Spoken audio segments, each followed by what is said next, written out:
부터 우리는 이제 일반 사회로 들어오게 되었습니다. 와! 지리는 땅에 대한 이치를 배우는 학문이라면 사회 같은 경우에 사람들이 어떻게 살아가는지, 그래서 첫 번째 단원으로 개인과 사회생활. 개인이 있어요. 나. 하지만 우리는 어디 산다고요? 사람들과 함께. 사람들과 함께 살면서 우리는 다른 사람과 관계를 맺어서 사는 사회적 존재라고 합니다. 사회 구성과 지속적 상호 과정을 통해 인간으로 성장하게 되었고요. 서로 간의 예의, 서로 간에 지켜야 될 것, 그런 것들을 배우는 언어, 행동, 양식, 지식과 가치관을 배우는 과정을 사회화라고 합니다. 사회화. 학교에서 공부를 배우는 이유, 나의 어떠한 권리가 있고 내가 어떠한 의무를 지니고 있는, 내가 이 사회에서 어떠한 존재로 성장해야 되는지를 배우는 사회 과정 중의 일부라고 생각할 수도 있습니다. 129쪽 사회화의 기능. 사회화는 개인과 사회적 측면에서 개인적으로는 나의 정체성, 그 사람의 특징을 알게 되고요. 사회적으로는 사회 문화를 공유하고 사회를 유지 발전시키는 기능을 하게 됩니다. 나를 위해서도 좋지만 사회 속에서도 좋다는 얘기죠. 사회화는 계속적으로 이루어지게 됩니다. 지식, 기술, 자치 등을 배우는 제사회화 과정. 언택트 시대가 되면서 할머니, 할아버지들도 너무나 스마트폰 많이 사용하죠. 왜냐하면 스마트폰으로 할 수 있는 세상이 너무나 많다는 걸, 바깥에서 나가서 접하는 것만큼이나 엄청난 것들이 있다는 걸 알아가는 과정이니까요. 유튜브 맨날 많이 하시죠. 진짜 얼굴 보고 만나지 않아도 유튜브를 통해서 알게 된 그 유튜버들이 내 친구처럼 느껴지는 것. 하지만 그런 무분별한 정보를 어떻게 잘, 무엇을 통해서 습득할 수 있는지 아는 것도 중요한 능력이라고 생각합니다. 정보사회 변화에 따라 새로운 정보통신 기술을 배우는 것, 가치와 태도를 습득하는 것.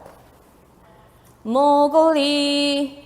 정보급의 주인공 모글리 아시죠? 사람이에요. 사람인데도 불구하고 모글리 이랬어요. 송중에 나왔던 그래, 늑대소년. 늑대소년도 되게 애매한데, 그 늑대소년은 송중에 결국 늑대인 건지 소년인 건지 애매하게 다루어지지만 결국 늑대인 그 아이도 소년처럼 길들여질 수 있다. 그걸 뭐라고 하냐면요. 바로 사회화. 사회 속에서 필요한 양식을 배워가는 과정이다. 그러니까 태어났었을 때 동물의 울부짖는 상호작용을 하지 못했기 때문에 인간의 언어와 속도를 따라가지 못하는 사람이 존재했었다. 사회화 과정입니다. 사회화는 다양한 사회화 기관을 통해서 이루어지고요. 첫 번째는 가정에서 제일 먼저 배우죠. 엄마한테 맘마 쭈쭈 다 배웠어요. 또래 집단 놀이를 통해 필요한 규칙과 질서, 친구들하고 얘기하면서 많은 규칙을 배우죠. 학교에서 사회생활에 필요한 지식, 직장에서 업무에 필요한 지식을 배웁니다. 사람은 살면서 평생 사회화 과정을 갖게 되는 거예요. 아까 그걸 뭐라고 했죠? 재사회화. 다시 사회에 적합한 인물이 될 수 있는 방법을 배우는 거라고 생각하시면 됩니다. 반대로 이렇게 얘기할 수 있어. 아니 선생님, 왜 다 똑같아야 되는 거예요? 나는 난데. 그래서 개인의 존재감, 개인의 정체성 확립을 위해서 사회 속에서 어떻게 살아가는지도 배워야 된다는 거죠. 가장 중요한 건 말입니다. 내가 소중한 만큼 남도 소중하다는 태도를 알게 되는 것. 내가 소중한 존재인 만큼 다른 사람도 소중하다는 가치를 스스로 알게 되는 것이 이 사회에 살고 있는, 민주주의 사회에 살고 있는 한 명의 시민이라는 겁니다. 서연이의 하루. 오늘은 학교에서 여름철 물놀이 사고를 대비해 안전교육을 받았어요.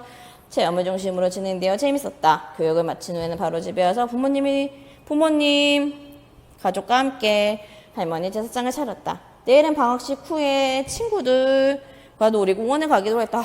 우리도 놀이공원 가고 싶지. 코로나19야 얼른 저리 가. 인터넷으로 알아봤고 지은이가 자신에 올려놓아서 놀이기구 사진도 미리 살펴봤다. 친구, 학교, 대중매체, 놀이기구 사진도 살펴봤죠. 그래서 친구한테는 놀이를 통해 배웠고요. 학교에서는 규범같이 안전사고, 안전한 교육 받았다고 했어요.